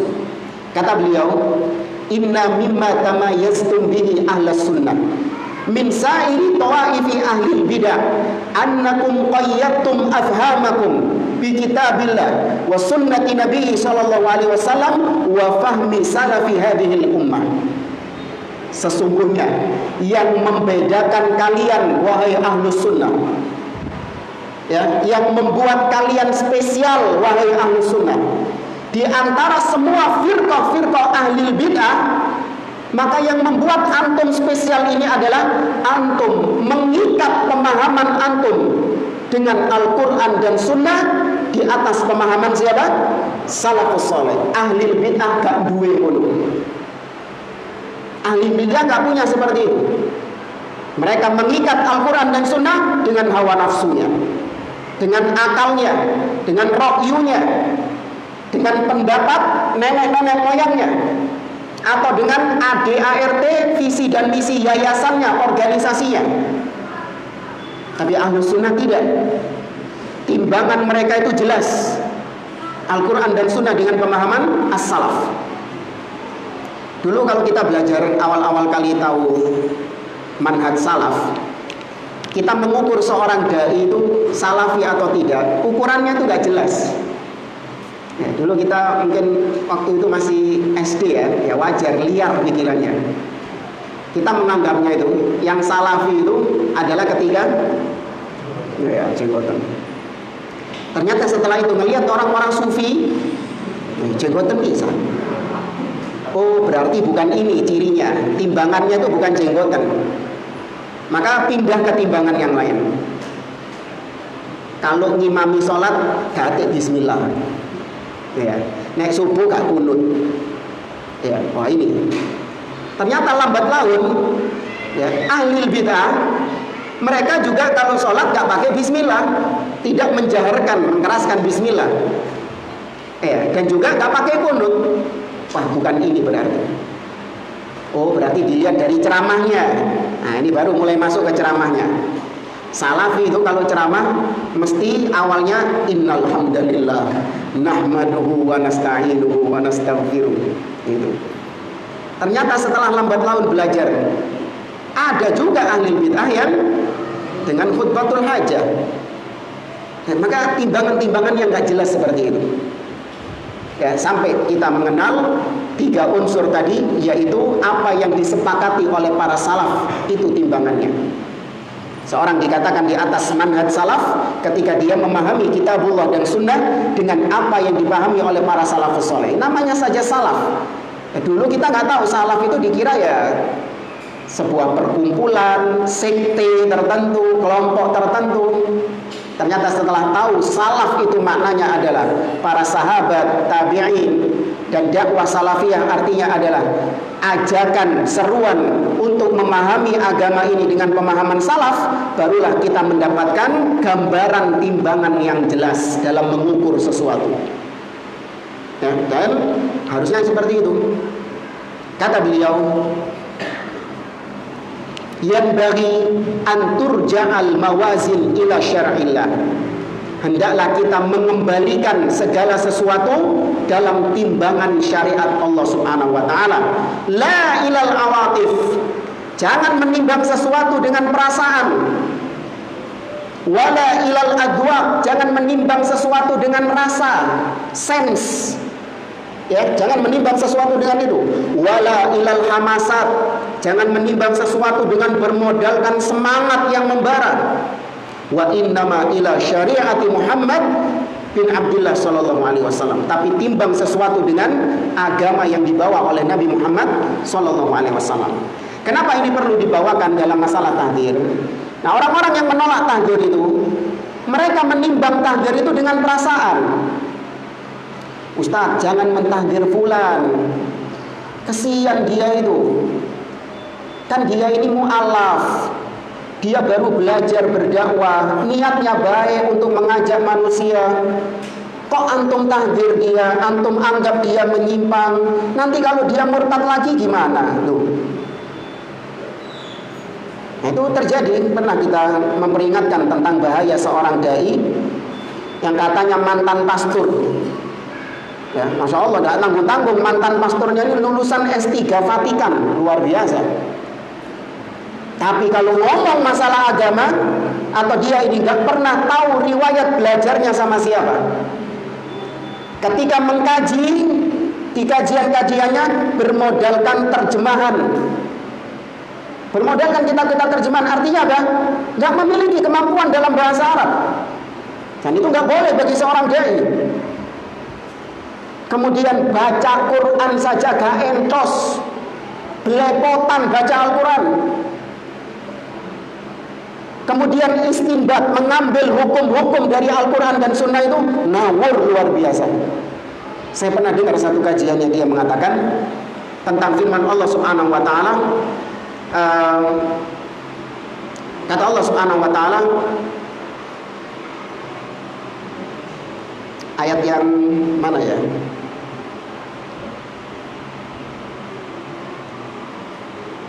Oh ya. Laqad kana lakum fi Rasulillahi uswatun hasanah. Kata dia, telah ada pada diri Rasulullah suri tauladan. Jadi Rasulullah itu kata dia adalah contoh terbaik. Maka kita harus mencontoh Nabi. Apakah bisa mencontoh Nabi sampai total? Bisa katanya. Tuh. Karena Allah memerintahkan kita untuk meniru Nabi, maka berarti pasti kita bisa meniru Nabi secara totalitas. Alhamdulillah. Bisa nggak jamaah seorang ya kita ini seperti kita ini bisa menyamai levelnya Nabi, mencontoh Nabi sampai plok persis seperti Nabi bisa? Jangankan Nabi, Abu Bakar As-Siddiq, para sahabat Nabi, memang kita diperintahkan untuk menirunya. Bisa nggak kita mencapai level mereka? Nabi sendiri mengatakan, la tasubbu ashabi walau anna ahadakum anfaqa mithla Uhudin dhahaban ma balagha mudda ahadihim wala nasifahu. Seandainya kalian menyedekahkan emas sebesar gunung Uhud, itu tidak menyamai pahala sedekahnya sahabat dengan satu mud, satu genggam ini. Bahkan jangankan satu mud, separuhnya saja nggak akan bisa menyamai. Ngawur luar biasa. Nah, ketika kita memperingatkan dari dai-dai seperti ini yang memang menyimpang sesat dengan bukti, bukan karena kita ini hasad. Oh, Ustadz hasad ya, karena dia ini terkenal, lebih terkenal daripada antum, lebih viral daripada antum. Na'udzubillah. Enggak. Tapi di sini muncul dari kecemburuan kita terhadap agama. Kehormatan syariat Islam lebih layak dijaga daripada kehormatan si ustadz ini. Saya jawab, iya. Jangan belani menjaga kehormatan ustadz ini, kan kesian. Dia harus dijaga kehormatannya. Loh, Gimana dengan kehormatan agama yang sudah diinjak-injak sama dia? Kok gak kau jaga juga? Ya, maka ketika kita peringatkan orang dari kesesatan si dai ini, muncul baperiyun, orang-orang baper tadi. Kesian, kalau dia balik ke agamanya lagi gimana? Kalau memang dia kembali ke agamanya, itu adalah sebuah kebaikan bagi umat, agar umat tidak tersesat dengan isinya, maka lebih baik. Karena kemaslahatan umat lebih diutamakan daripada kemaslahatan siapa? Satu orang. Ini bukan berarti kita mendoakan dia murtad, tidak. Kita mendoakan semoga dia tetap istiqomah di atas Islam. Namun tadi banyak-banyak belajar dulu. Tapi ya memang saya nggak bisa 100% menyalahkan si ustadz ini. Kesalahan terbesar itu justru dari kaum muslimin yang suka heboh, ya suka heran, suka viral dengan sesuatu hal yang baru. Ustadz, ada orang mu'alaf dengan gelar yang mentereng, mantan pastor. Harusnya mantan pastor itu disuruh apa? Belajar. Suruh duduk dengarkan, karena agama baru bagi dia. Tapi karena sebagian orang Islam ini tadi sukanya yang heboh-heboh, dikasih panggung, dikasih titel ustadz, disuruh ngisi kajian. Akhirnya sekarang sibuk apa dia? Sibuk ngisi kajian. Belajarnya kapan? Wallahu a'lam. Kalau sempat. Ada artis baru tobat. Ya, Masya Allah dulu yang joget-joget itu artisnya. Tobat dia. Alhamdulillah dia bertobat. Dan saya melihat tulus tobatnya. Sampai dia menitikkan air mata. Kita melihatnya ya dari kasat mata, tulus tobatnya.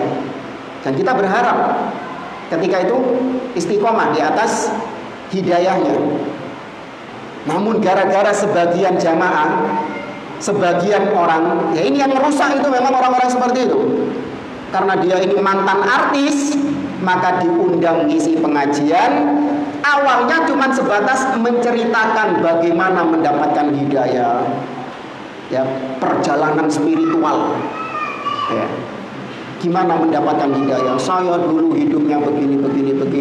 Namun setelah mendengarkan ustadz ini, saya merasa mendapatkan hidayah begini. Awalnya seperti itu. Tapi ternyata orang lain kok bagus ya. Yuk kapan ustadz bisa ngisi lagi di tempat saya? Nyambung terus itu nanti. Hanya roadshow keluar kota. Belajarnya kapan? Padahal orang yang baru hijrah, baru tobat dari maksiat, itu kewajibannya apa dulu? Belajar yang banyak dulu dia, untuk menguatkan pondasinya.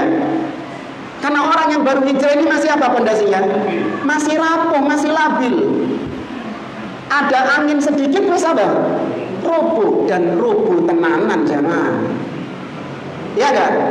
Roboh itu orang-orang yang menjadikan mengangkat dia ustadz itu, naudzubillah kalau dia sampai ya ikut-ikut andil dalam dosanya itu, menghalangi orang untuk belajar ilmu agama.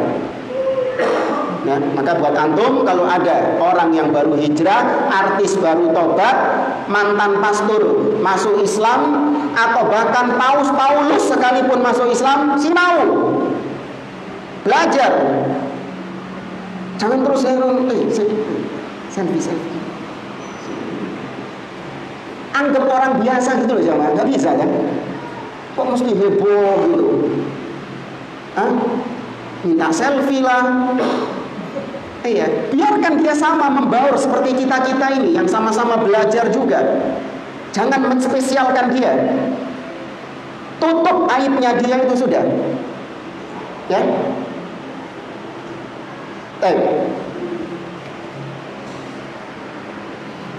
Karena sudah ini ya, 10:30 ya. Karena waktunya tidak mencukupi, sebenarnya masih banyak ini apa yang disampaikan oleh beliau tentang orang-orang yang anti terhadap tahdir dan syubhat-syubhatnya. Di antaranya tadi riba, belum kita bahas. Ustadz, jangan ribain orang, karena tahdir itu konsekuensinya memang riba. Ada juga yang mengatakan, Ustadz, kenapa nggak tabayun dulu? Kenapa nggak tabayun dulu? Ngomong empat mata dulu, nasihati empat mata dulu. Padahal namanya kesesatan, kesalahan yang diucapkan secara umum, maka bantahnya juga apa? Secara umum.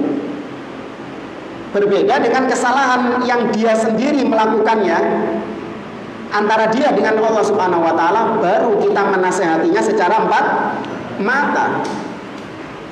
Anda memergoki, ada seorang yang dia minum khamr di kamarnya, ya, pintunya sudah ditutup semuanya, lali ngunci, sudah ditutup cuman lali ngunci.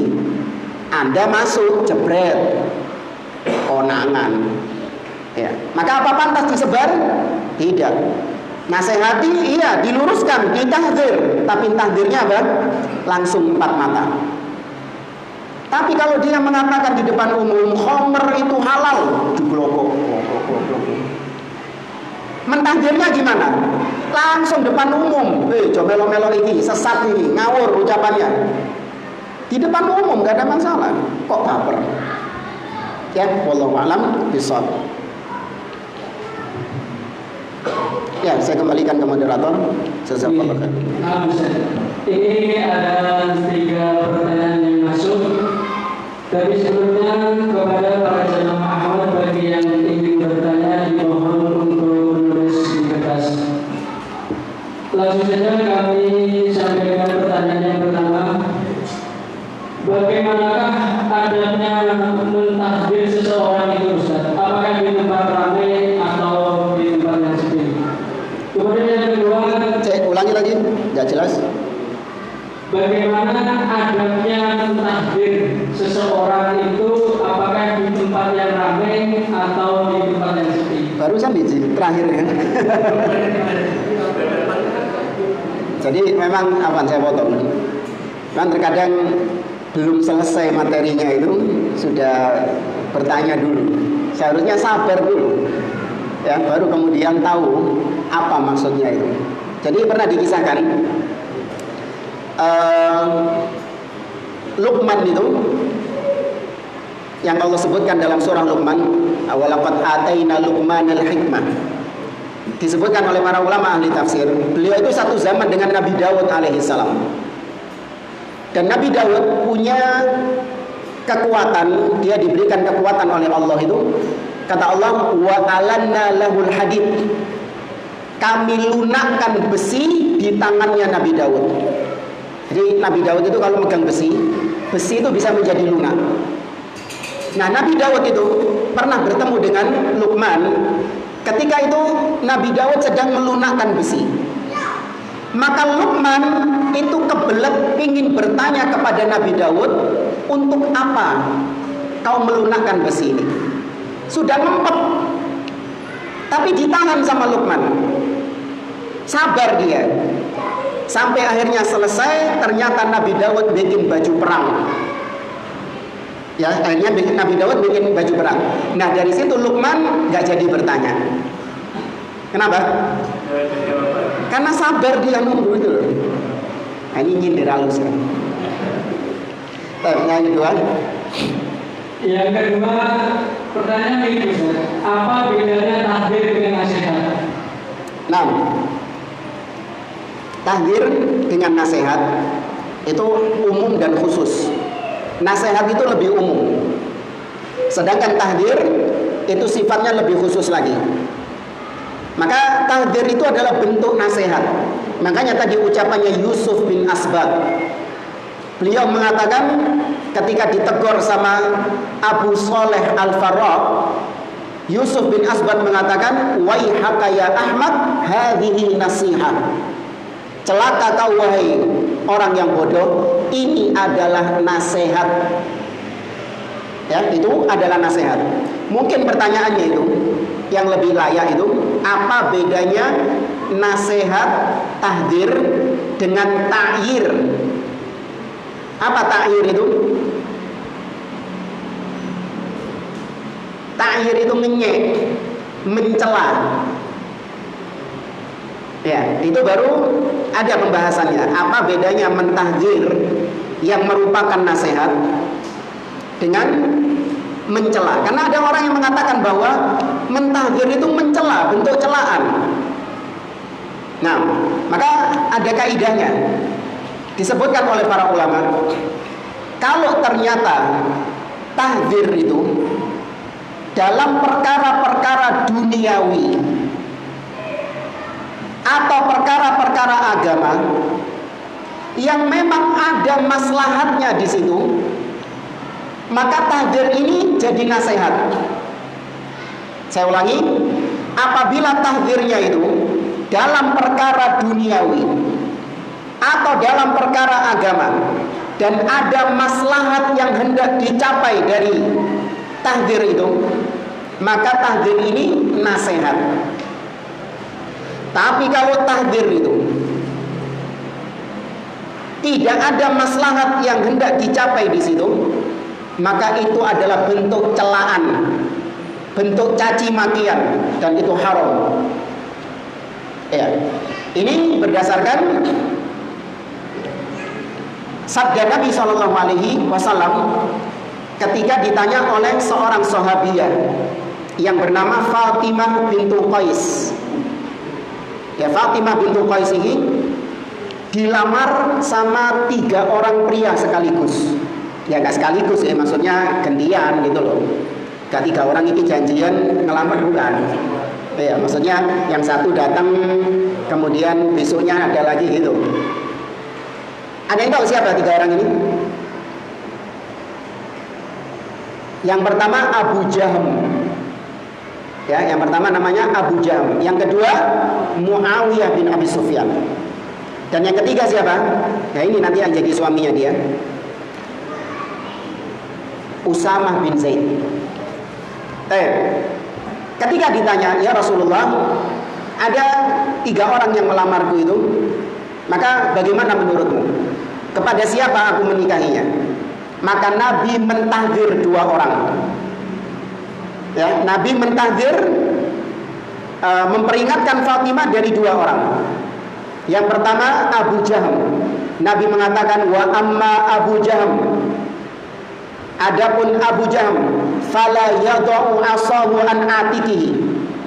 Adapun Abu Jahm, dia itu tidak pernah meletakkan atau dia tidak pernah meninggalkan tongkatnya dari pundaknya.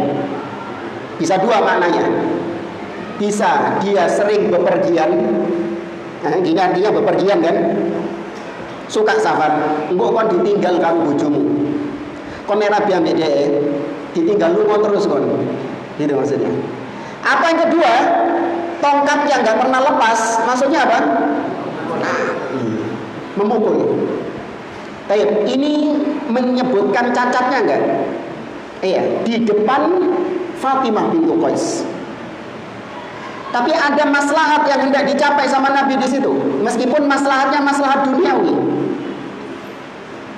Baik, kemudian Muawiyah disebutkan oleh Nabi SAW, wa amma Muawiyah fasulukun la malalahu. Adapun Muawiyah bin Abi Sufyan, dia itu miskin, gak punya harta. Ya, dia miskin, tidak memiliki harta. Fa'ankihi Usamah, rabiyo karo Usamah. Ya, maka ini bentuk nasihat kepada Fatimah bintu Qais. Karena ada maslahat yang hendak dicapai. Ya, maka berarti tahdzirnya Nabi itu nasihat. Ya, bukan ta'ir, bukan mencaci maki, bukan mencela. Itu wallahu a'lam. Pertanyaan selanjutnya Ustaz, ini dari Akhwat. Assalamualaikum Ustaz, kami ingin menanyakan bahwa ada sebagian Ustaz Salafi yang jika berdakwah tidak mau melalui dengan media elektronik karena dengan alasan bahwa nanti ketika berhadapan dengan amat tidak ada hijab. Apakah ini termasuk kehati-hatian atau berlebihan? Ya, itu termasuk kehati-hatian, warok. Seorang memilih untuk tidak mau bermedsos misalnya. Ya, karena dia yang tahu tentang hatinya dia sendiri. Bahwasanya dia imannya lemah. Ya, dia itu khawatir kalau mungkin dia di medsos, ya dia khawatir nanti akhirnya timbul fitnah, akhirnya nanti medsosnya itu terkenal, akhirnya dia membuka pertemanan dengan akhwat misalnya. Dia khawatir terjatuh dalam hal-hal demikian, meskipun dia secara asal tidak mengharamkan. Ya kecuali kalau memang dia mengharamkan, dia mentahdir ustadz-ustadz yang pakai video misalnya, dia tahdir, dia katakan itu ahli bid'ah, nah ini menyimpang. Karena para ulama menyebutkan bahwa wasilah-wasilah seperti ini mubah. Seorang tidak dibid'ahkan dengan wasilah-wasilah demikian. Dan para ulama-ulama kibar, mereka memiliki channel-channel YouTube, ya seperti Syekh Abdul Aziz Ar-Rayis, ya bahkan Syekh Saleh bin Fauzan Al-Fauzan juga muncul di siaran-siaran televisi. Di syuting beliau. Ya enggak ada masalah. Itu bentuk warok, kehati-hatian. Ya, wallahu a'lam. Selanjutnya Ustaz, bagaimana sikap kita ketika memperingati saudara yang melanggar syariat itu? Jawabannya selalu ini adalah hak asasi manusia dan nggak bisa mengurusi. Orang seperti ini jawabannya. Iya. Ya sama, kita hanya menyampaikan nasihat. Tidak ada dalam syariat itu memaksa ya. Tidak ada di dalam syariat itu kita dibebankan oleh Allah untuk bisa merubah seseorang. Artinya kalau orang itu nggak berubah kita berdosa. Enggak. Jangankan kawan kita ya, istri, anak, itu memang tanggung jawab kita. Yang kita diwajibkan untuk mendidik istri kita, mendidik anak-anak kita. Namun tetap kita tidak dibebankan untuk merubah anak kita. Dalam artian kalau anak kita nggak bisa berubah, maka kita akan diadab sama Allah Subhanahu Wa Taala. Tidak ada demikian. Yang wajib bagi kita sebatas apa? Menyampaikan. Wajib anak dididik dengan pendidikan agama yang benar, dididik dengan tauhid, dididik dengan akhlak yang baik. Semampu kita sudah, semaksimal usaha kita. Ternyata Allah tidak memberikan hidayah kepada sang anak. Ya. Maka setelah kita sudah berusaha demikian dan terus berusaha, kemudian kita mati dalam kondisi anak kita seperti itu, maka kita diazab gak? Tidak. Yang kita mendapatkan siksa adalah ketika kita menelantarkan pendidikan anak-anak kita, nggak ngurus. Ya, maka kalau ada yang berucap seperti itu, ya sudah, tetap Anda dakwahi dia, Anda nasihati dia. Ya, adapun kalau Anda merasa gagal, jangan merasa bahwa dakwah menasihati itu baru dapat pahala kalau orangnya sudah berubah. Enggak. Sejak Anda pertama kali menasihati, berubah nggak berubah, Anda sudah dapat pahala nggak dari Allah? Dapat pahala. Memang kalau dia berubah itu bonus. Itu bonus. Kata Allah, kata Nabi kepada Ali bin Abi Thalib, li ayyahdiyallahu rajulan bika khairun laka min humurin na'am. Wahai Ali, Allah memberikan hidayah kepada seseorang melalui perantaramu itu lebih baik daripada kau mendapatkan unta merah. Itu bonus. Ya, tapi ketika Anda berdakwah, ngajak orang, Anda sudah mendapatkan pahala karena Anda menjalankan perintah Allah, ud'u ila sabili rabbika bil hikmati wal mau'izatil hasanah. Anda sudah mendapatkan pahala di situ. Nah, wallahu a'lam.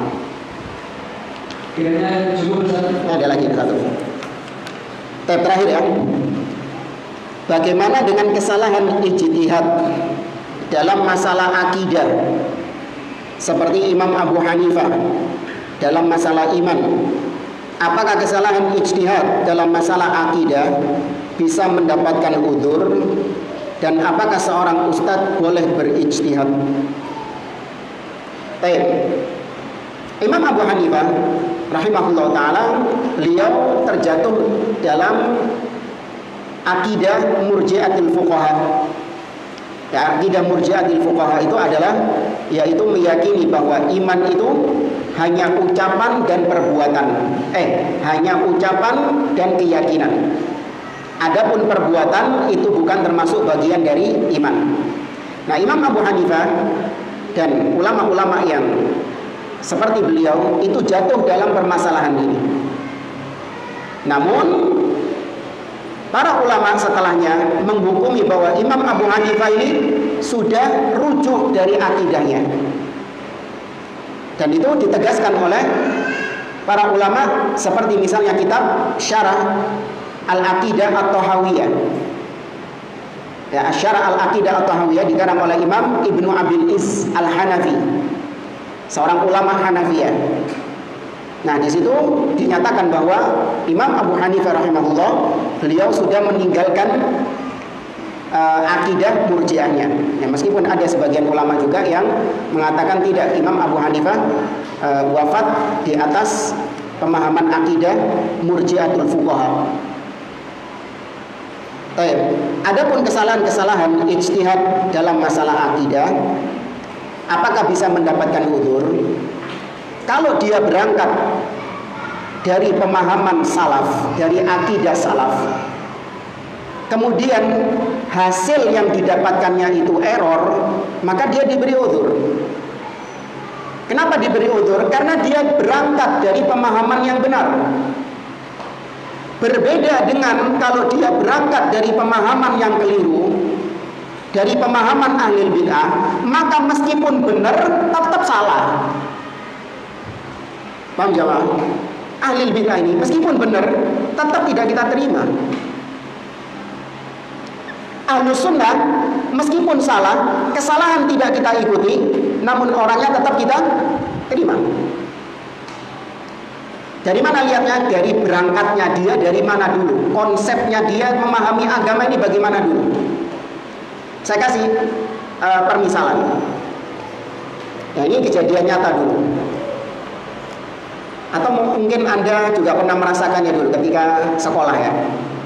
Ada pelajaran matematika dulu. Perkalian ya, apa dulu sin cos itu apa? Hah? Ya, sampai sekarang karena nggak paham akar berapa ini ya. Tapi ketika ujian, waktu ujian sekolah itu saya bawa kalkulator ya.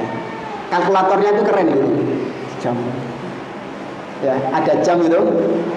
Ini kalau dibuka ada kalkulatornya gitu, pakai kalkulator. Tapi ternyata itu sudah saya jawab semua itu. Ada berapa soal itu saya jawab, saya hitung pakai kalkulator semua. Perkalian, pembagian, akar ini, kuadrat dan seterusnya. Selesai dikumpulkan. Kemudian setelahnya, berapa hari berikutnya, hasil ujiannya dibagikan sama aku. Tahu antum saya dapat nilai berapa? Kok bisa? Bukan ketahuan nyontek. Karena dulu ketika menjawab soal matematika itu harus dengan apa ya? Dengan rumusnya, dengan caranya. Diketahui, kan? Ya kan? Diketahui, ditanyakan jawabannya. Itu satu soal bisa sampai 1 lembar. Paham ya? 1 lembar itu 1 soal dong. Terus biasanya pakai coret-coretan, ya kan? Isinya coret-coretan. Saya nggak pakai coret-coretan dulu. Ya, ada yang dulu itu teman kita pakai buku sabak atau buku sabak. Anak kok ngerasa tuwek dhewe sama. Zaman antum nggak ada buku sabak itu. Hah? Ada kan? Iya, yang di kelintek itu loh, buat coret, buat hitung-hitung lagi. Nah, saya jawabnya langsung jawabannya. Nggak ada pakai diketahui, ditanyakan caranya sulit, nah ada kalkulator. Bener, gurunya nggak kelihatan itu kalkulatornya itu. Wong saya di belakangnya teman saya kok. Nggak kelihatan. Tapi disalahkan sama gurunya, protes. Loh, kok disalahkan ini? Kata dia, iya kau jawab ini pakai cara apa? Caramu ini sudah salah. Meskipun jawabannya benar, saya salahkan karena kau berangkat dari cara yang salah.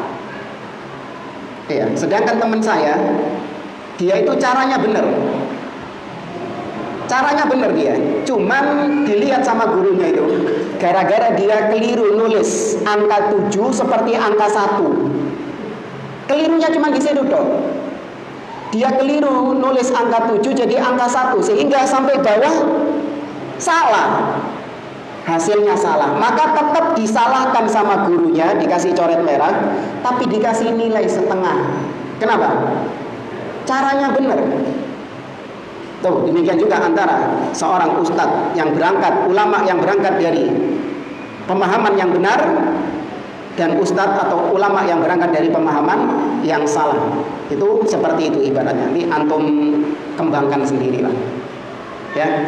Baik, ada wallahu a'lam bishawab. Mungkin ini yang bisa kita sampaikan. Jazakumullahu khairan. Kita akhiri majelis kita. Subhanakallahumma wa bihamdik, asyhadu an la ilaha illa anta, astaghfiruka wa atubu ilaik. Wa akhiru da'wana alhamdulillahi rabbil alamin. Wassalamualaikum warahmatullahi wabarakatuh.